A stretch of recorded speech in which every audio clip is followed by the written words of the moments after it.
Welcome to the Ellevate podcast, conversations with women changing the face of business. And now your hosts, Kristy, Wallace, and Maricella, Herrera. Hello and welcome to the Ellevate podcast. This is your host, Kristy Wallace, with my co-host, Maricella Herrera. Maricella, how are you doing today?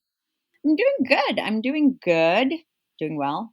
As you know, I'm in the midst of moving, not changing my city or location, but my residence. And it's really caused me to reflect on this past year and all the changes. But, for me, I try to see those silver linings, things that have really, helped me get through the year, the connections I have with others like you, Maricella, and how they've deepened the time spent with my family more than I have, and probably since I was on maternity leave many years ago, and just the impact that we're having. I think so much of the past year in this space that I'm leaving is centered around these late night conversations we were having, worky sessions as we call them, about how we do more and how we create greater change and how we support our community in the ways that they need us to. And so I don't know, I guess I'm getting a little bit sentimental leaving here, but I know that I'm not leaving that passion and that work. I'm just, moving to a space where maybe I have more freedom to do more of it. Yeah, it's exciting, but it is interesting how those like milestones, like moving or like, I don't know, even the seasons can bring back memories and thoughts and make you reflect on kind of the time that has passed. So yeah, it's the power of reflection is important to me, and just I'm very thankful and grateful for what I have, and I know that the past years caused many of us to question that, but also to have a deeper appreciation for what we have, and I just encourage everyone to take that time for that reflection. In our conversation today with three just dynamic powerhouse women from Verizon. It is our first conversation with three guests, but it worked smashingly. We cover a lot of this, which is just, what is that vision forward? Where are we going? And how do we at every step along the way have that intentionality of impact, of effort and work, of community? What are the ways that we show up for others? And in the conversation, I was just so inspired because, I think that as we go about our lives and our work, it's easy to just go through the motions. But when you really see that opportunity to help others and to create change and you jump on it, it has a ripple effect. So it's not just impacting you, it's impacting so many more. Yeah. I can't wait to hear this. I know Verizon has been doing a lot of work, and we've been working with them pretty closely for a few years now on building community. And I love that this is a podcast with three guests, because I think if we're going to talk about building community, the strength comes also in numbers, right? So let's get different perspectives and let's see how we are working together to create that change. Absolutely. Well, let's get to the conversation now.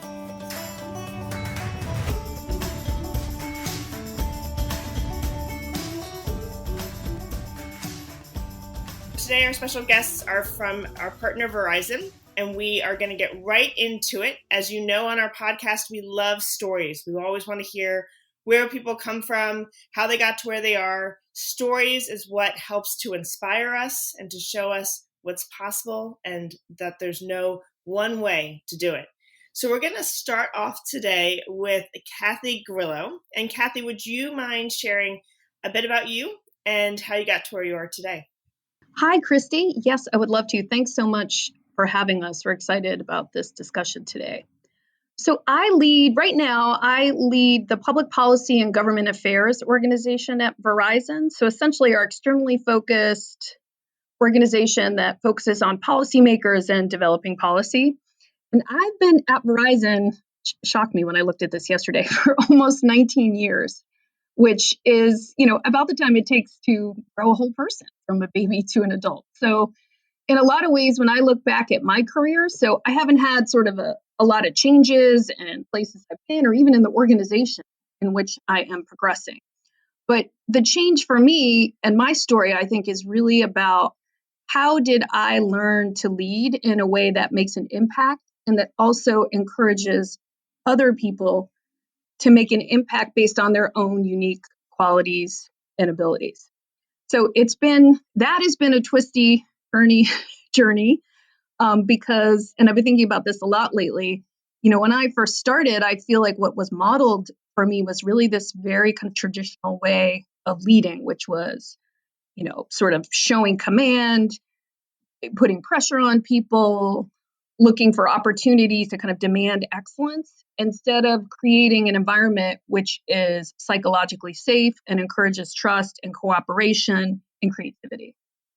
So when I look back on my story and my career, that's kind of what I see as a very interesting path that I'm still on, but I'm really encouraged by and excited about. Thank you for sharing that. And I personally resonate with this idea of, the environment in which we, essentially grew up in our careers, and then how that shapes us as leaders, both, emulating the things that we want to take away from that, but also how do we be intentional about leading in a new and a different way. And I've seen you as a leader, Kathy, and I know that you are an incredible one. And so thank you for sharing that story. Next, we have Gabrielle. Gabrielle, you want to share a little bit about your story? Sure, I would love to. So I am an associate general counsel at Verizon. I was under Kathy and am now in a different part of the organization. But when I was thinking about this question, which I love, but also find really hard, I thought I'd take it back. So here goes. So I come from all over the world. My grandparents are Syrian, Polish, German, and French. I grew up in the US occupied part of Berlin, Germany, then moved to southern US as a teenager, and then kind of tried to figure out how not to have to figure out what I wanted to be when I grew up, because there were so many things I thought were interesting. So the idea of choosing just one was too painful. So while I was doing a fellowship in Washington, D.C., one of my bosses, who had been in one of the presidential administrations, told me that I should go to law school because a law degree was a passport to do anything. And I really liked the sound of that. So I went for it. I ended up loving law school, practiced in big law where I focused on antitrust and competition, as well as having opportunities to do a lot of pro bono work for people that made me feel really connected to the community, to broader purpose kinds of cases for kids, tenants, parents that were dealing with custody issues. And then I made the shift and came over to Verizon. And I really realized how much I love working in this tech and telecom field, and specifically at this company whose values really align with mine, and was having this impact. And also, both in terms of the communities, but also on me, bringing out my curiosity, drive, relentless enthusiasm. And that really has also fed into the topic that I think is near and dear to all of us here in terms of women power. I was always passionate about diversity, but didn't really see gender bias or structural barriers while I was working away in my 20s. And then I had a number of eye-opening moments as I became more senior. And then I couldn't unsee them. So I've been fighting that and trying to find ways to elevate women, all women, ever since. And getting to work with Kathy and Michele has made it one of the most fulfilling and fun things that I get to do as well. Thank you so much for that, Gabrielle. And yeah, I agree. I think so many of us have, throughout our careers, been shaped by the experiences and the things that we've seen, and it's helped to give us greater purpose in the work that we do. And I really appreciate that aspect of your story. Michele, I want to hear all about you. I know that you have a very unique background, and we're excited to hear more about it.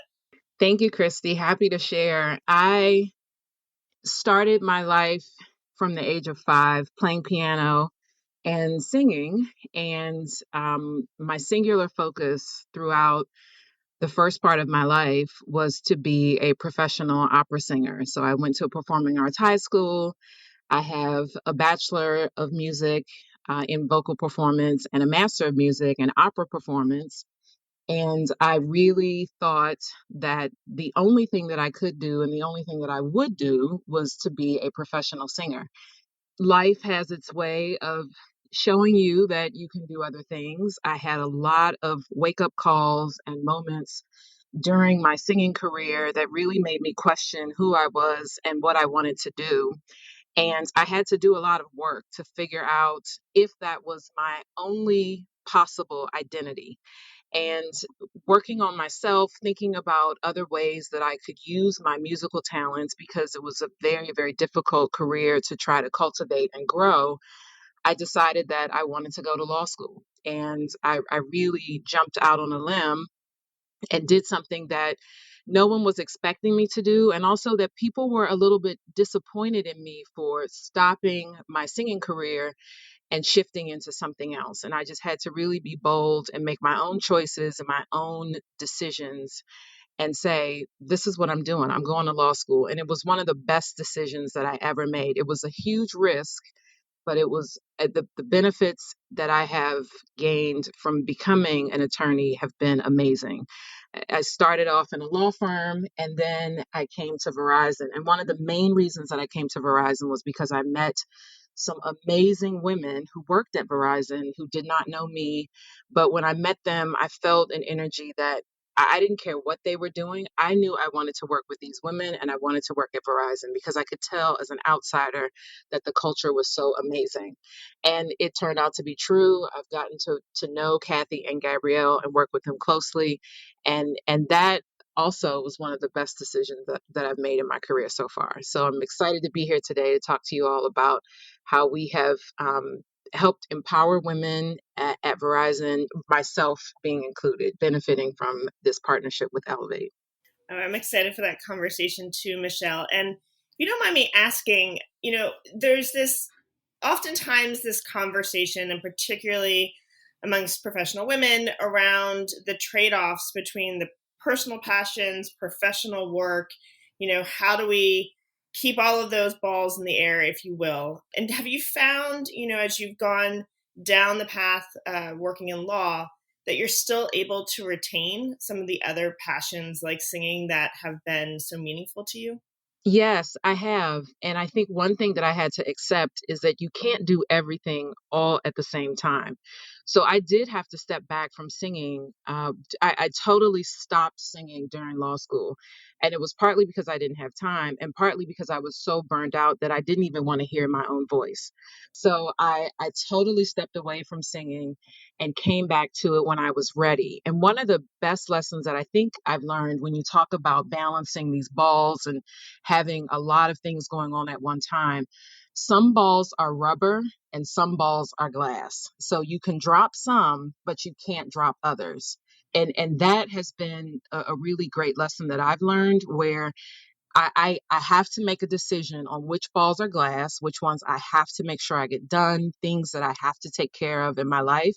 And then there are other things where it's rubber and I can drop that one. And usually I think that laundry and cleaning have been the rubber balls that I've just sort of let those things go sometimes. Yes.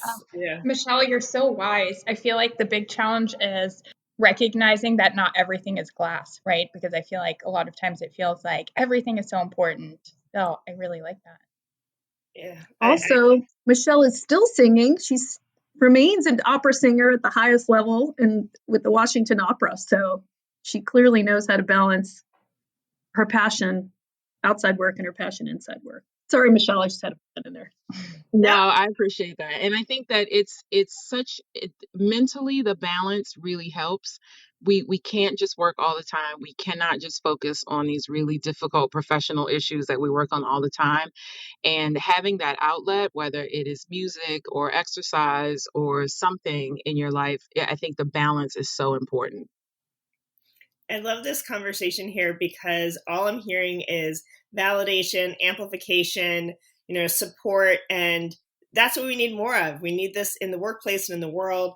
And clearly the three of you are emulating that. So I'm excited to see where this conversation goes.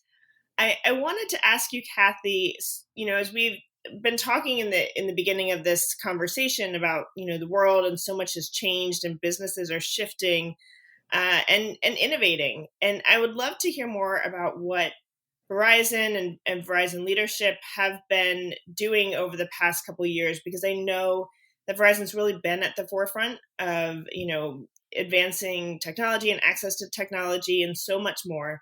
And it's incredibly important now more than ever. Yes, it really is. Essentially, what we've done in the last few years, when we got a new CEO, our CEO's name is Hans Vestberg, although he's not new anymore. He's been there almost 3 years. Essentially, what we looked at is, what is Verizon committed to? We've all, a big company, a Fortune 20 company, you really have to focus. And we did a very good job focusing on our customers, our employees, and our shareholders. And how did we show up for those three different constituencies? What was unique about what our CEO did, and what we are really continuing to unfold now, is we added a fourth stakeholder, which is society.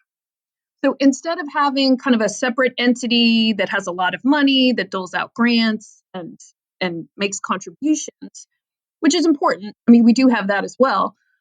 Instead of just limiting our impact on society to that kind of approach, we've decided to integrate it really into the company at large, and to every leader, every employee who understands that when we show up, when we come to work every day, when we think about how we can make an impact, it's on all four of those stakeholders.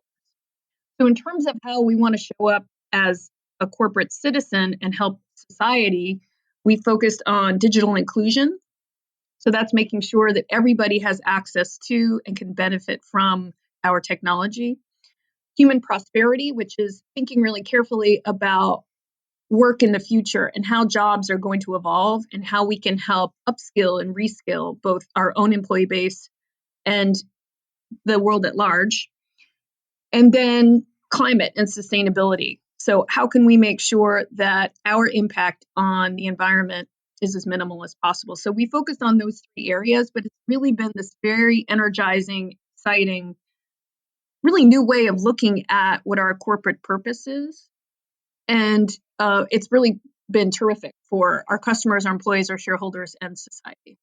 Gabrielle, in light of what Kathy was just sharing about Verizon and the core areas in which the organization is focusing, how did the Verizon Ellevate partnership come about? What was the impetus for that, and what did you hope to achieve? So what led to the Ellevate Verizon partnership, I think going back, I had discovered Ellevate. I loved the brand, and especially the willingness to take on issues that it seemed like others were shying away from, and things that were newer to me and things that I was exploring. And I especially was following this podcast actually, and hearing so many different paths and so many different forms of success, that it really changed my perspective and broadened my horizons and made me really excited about what Ellevate was creating. So then fast forward a year, and Kathy came to me and was talking about creating a forum for women in telecom and tech in DC, because there was still such a lack of female representation, especially diverse females, in the tech and telecom space, especially in the government affairs arena. And so I immediately thought of Ellevate, because of the willingness to lean into hard conversations, to take on issues like intersectionality. And then we got to meet with Kristy and decided to create the space for women to learn together, but also really create opportunities for each other, let each other know about different positions that we're opening, about different jobs that exist, and have been on that path for 3 years now. Gabrielle, thank you so much for sharing that information about this partnership. It is certainly something that is incredibly meaningful to us and to the community that we're creating and supporting. Michele, I would love to hear more from you about what you're excited about in 2021, because we've got so much happening this year. We've heard about what's the impact of the pandemic for women in the workplace. We want to create this community and support, as well as amplifying many of these important conversations. particularly around telecom, tech, government. So Michele, would you share a little bit more about what's ahead for Verizon and Ellevate? Yeah, we have some really amazing programming planned, and I think that it piggybacks off of the momentum that we built last year. We really had to pivot, and pivot was the word of 2020, but we had to move into a virtual environment, and we had to think of content that was exciting, that people would be interested in, and that would really resonate with our audience. And we were able to really come up with some great programming last year that also included self care. I think that one of the events that I enjoyed the most last year was the event where we had a therapist come in and talk to us about how to handle all of the different issues that we were all facing last year. And I think we're carrying that momentum into 2021 and focusing on a different sort of career path. Our first event is relating to government affairs, introducing women to this particular career that they could explore. And I think that for 2021, we want to continue the momentum of what we built on last year and grow our community. One of the greatest things that happened out of the pandemic is that because we were virtual, we had such a reach that we couldn't before. There were in-person events in DC, and now we have the opportunity to expand, and we're really looking forward to that.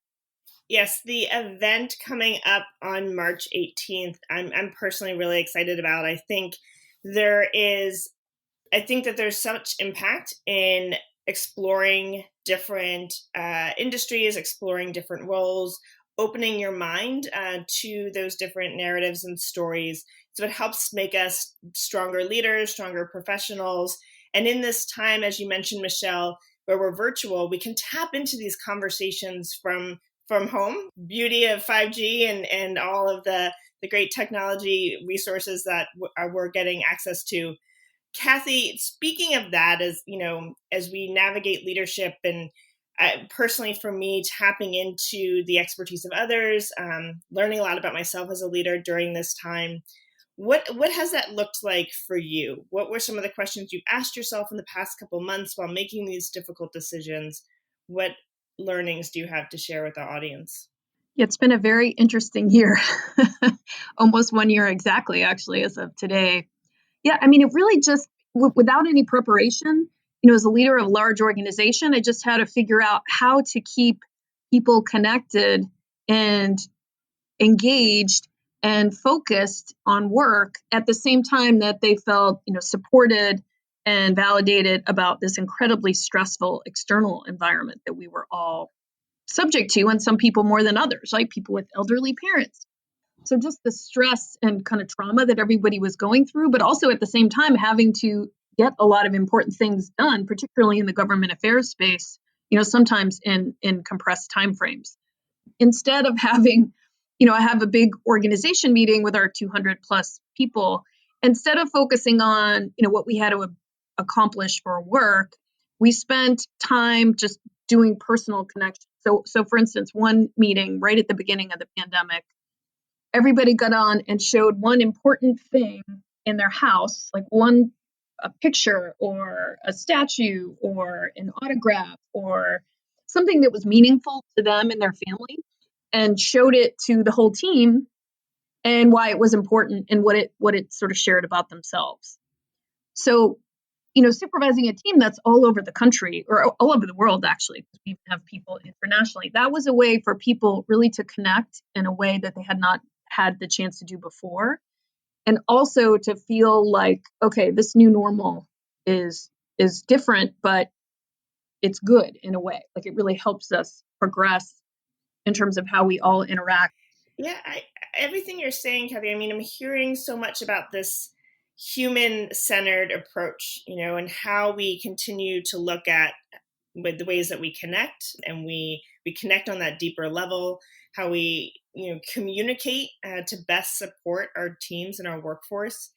And I personally believe you can't go wrong with that. The people we work alongside of in our teams are so central to the work that we do.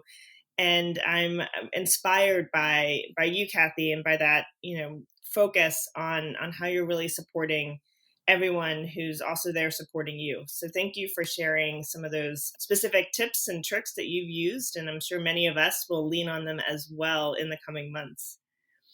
Gabrielle, you and I have talked a lot about being working parents, and so much that we have navigated over, pre-pandemic, but certainly now. What are the support systems that you've relied on over, the past year? I have needed many support systems and have been really grateful to have them. I think the things that Kathy set up have been extremely helpful support systems in terms of being able to stay connected to teams.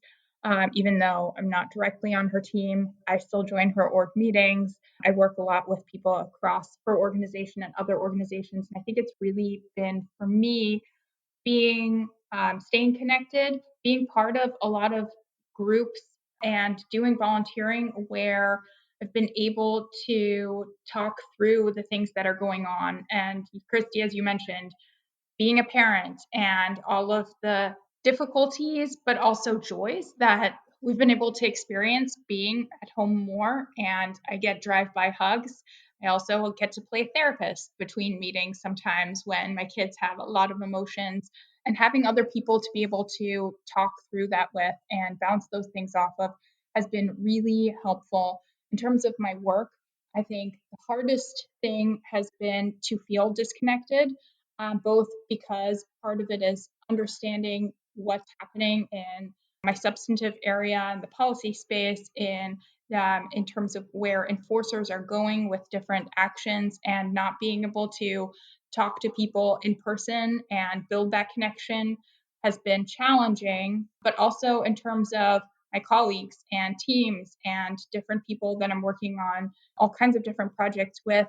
It's harder to be disconnected and to feel of service when I'm not sure that I fully can see how they're experiencing things. But having so much space that the company's created, that I think a lot of parts of society has created to have more, to have deeper conversations, I think has been the biggest support system that I've relied on. Yeah, if I could piggyback off of that a bit, I think one of the great things that has happened in the last year is that we've been giving each other a lot more grace than we were prior to the pandemic. And I actually started a new position at Verizon during the pandemic. And I think that the culture was great anyway. But I think some of the things that Kathy talked about when she was speaking about leading a large team during the pandemic, we have really sort of banded together and are here for each other, and we're helping each other as colleagues. And I felt when I started my new position, extremely well supported. People would take time out of their day to teach me things, to walk me through things. And I think that's just sort of a testament to how people have given each other some more room during this difficult time, instead of just sometimes corporate culture before, and even just culture at large, super demanding, instant gratification. I want it now, I need it now. And we've all sort of stepped back from that perspective and are just giving a little people more room. And I think that's one thing that we should certainly carry out of this time when it's over, hopefully soon. Michele, I would love to learn more about some of your thinking as you were making that transition to a new role, onboarding to a new team.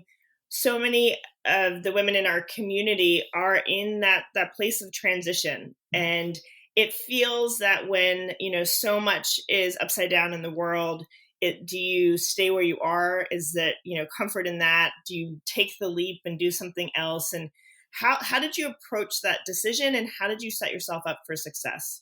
Well, thankfully, I had Kathy to ask, and she gave me some great advice all during the pandemic. We got on a video chat, and she walked me through the pros. There really weren't any cons to doing what I did, making the shift into a new position and having the support system of other women. Also the woman who, and now I report to, Donna Epps. I had many conversations with her. I had conversations with one of my old boss, Katie Saunders, and I had really a crowd supporting me and walking me through this and helping me through this. And it really made my process a, a lot easier than it may have been if I hadn't had these support systems. So I'm really grateful that I had this support within Verizon that really helped me along the way and are continuing to help me too, because now that I'm in a new role, they want to see me succeed and are giving me the tools in my toolbox, and it's my responsibility to use them. So I've felt very supported by the women at Verizon, frankly. That's great. To that note, I want to hear more about the Verizon and Ellevate impact, because there's been so many moments. We've already talked about a few of them. Michele mentioned, some of the programming that we had last year. But can you share your favorite takeaway, your favorite moment from our programming, from our partnership? Michele, I'm going to start with you since you just finished. You did mention the event last year, but is there another moment or speaker that really resonated with you? We had an event. Our first virtual event last year was with Kathy and Tamika Tremaglio of Deloitte, and they are both fantastic, dynamic women leaders. And they talked about leading large teams at the beginning of the pandemic, and they dropped so many nuggets of phenomenal knowledge. I would encourage anyone to go back and watch the replay. That was really one of my favorite events. Excellent. Well, Kathy, what was your favorite moment? My favorite event was an event we had at the National Women's Museum that was about visibility. And we had a woman who has a disability. We had a criminal justice advocate. We had the head of Makers, which is this fantastic women's brand. We had the head of the Women's Earth Alliance. And it was this really real, courageous, very human conversation about who gets to be visible. Like, who does society let be visible? How do we let ourselves be visible? And what parts of ourselves in society do we let be visible? And it was really, it was such a great event that at the end, the photographer came up to some of our speakers and said how powerful it was for him. You could just I love those experiences where you just look around the room and you can feel the energy of connection. Like, wow, this was a really vulnerable, powerful conversation. And I think about that night actually quite a lot. And I'm really proud that Kristy, you and Michele and Gabrielle really helped bring something like that, which I think is very unique. We don't really see experiences like that. Yeah, thinking back about this, going down memory lane, I'm recalling just so many of the important conversations, voices amplified, and impact that has been had. Kathy, if you could share, moving forward and looking to the future, how will you continue this legacy of impact that you've started through this partnership and through so much of the other work you're doing? Inspire all of us for what we can do to take action today. What a great question. I can just tell you what I've been thinking about a lot, what I'm focusing on, particularly during, Women's History Month. And I'll start with, I saw someone post something recently. When you stand up for yourself, you stand up for all women. And I had a pretty strong reaction to that because I don't think that that's true. I think we all should, and we should encourage, we should definitely be encouraged to stand up for ourselves and to think about what we want and how we show up in the workplace and what we can do for ourselves. But we really need to show up for other women. We need to consciously, very intentionally, and frequently think about who is the voice in the room that isn't being heard? Who is not in the room at all? What do I need to do to make sure that my workplace is as equitable and inclusive as possible? And that is like an active responsibility. It's not something that happens because you do something else coincidentally. You have to be very intentional about it. You have to be very selfless about that part. And then you have to take action. And I guess that would be what I would hope all of us, particularly those of us who are in positions where we can make a difference, focus on and take steps towards. Yes, I retweet that. I echo it. That is so true. And I love that sentiment to end this conversation. But before we go, I want to learn a little bit more about our guests. This is my favorite part of the segment where we do a little bit of a lightning round. I'm going to ask some questions, and if you could just answer in a word or two to help connect with you deeper. So, Kathleen, are you an introvert or an extrovert? Extrovert. Michele, what is your favorite day of the week? Saturday. Yeah, I go in between Friday, Saturday, but Saturday is definitely up there. Gabrielle, are you an early bird or a night owl? Definitely an early bird. Kathleen, who would be your dream dinner guest? Brian Stevenson. Oh, interesting. Why? Because I think his work is so inspiring and important. And I don't think enough people really know who he is. I think he should be one of the most famous people in the country. And unfortunately, he's not. But I just think he's really this model of compassion and action. That's great. Michele, do you have any pet peeves? Oh, I have too many to name. But the pet peeve I have is tardiness. That's my biggest one.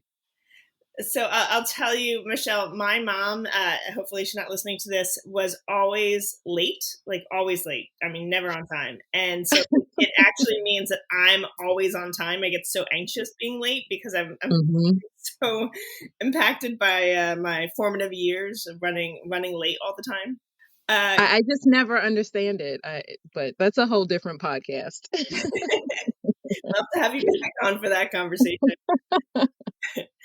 Gabrielle, what is your morning staple, the must-have to get your day started off on the right track? My morning staple is working out and jasmine green tea. Those are the things that get my mornings going.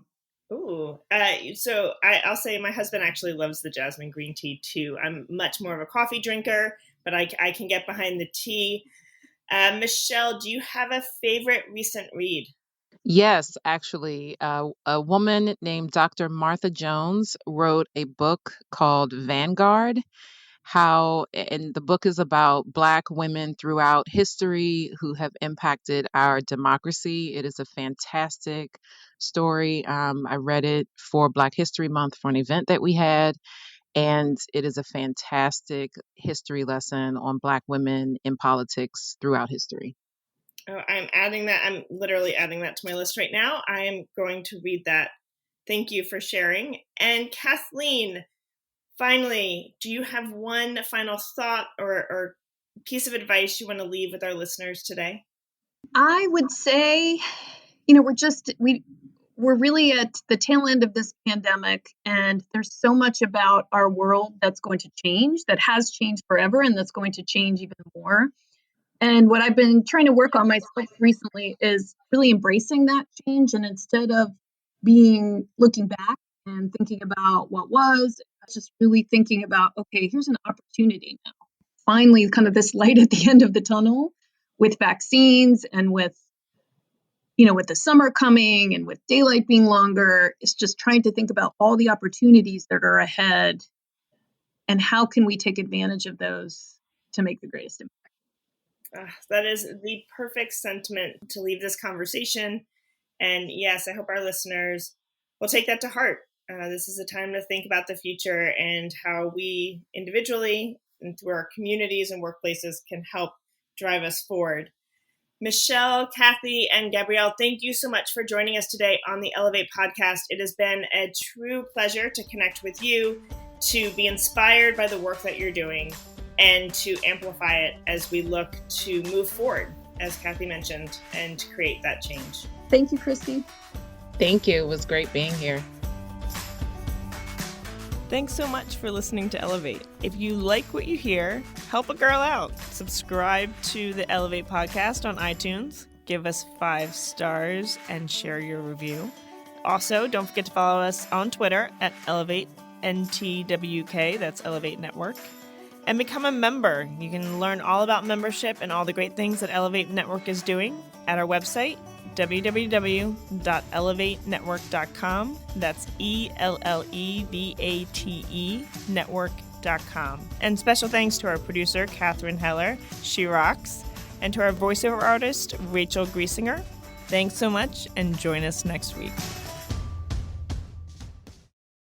On Deloitte's OnCloud podcast, my co-host Mike Cavus and I talk with innovation leaders to explore how they use cloud engineering for new possibilities for their organizations. Join myself, David Linthicum, by subscribing to OnCloud, wherever you get your podcasts.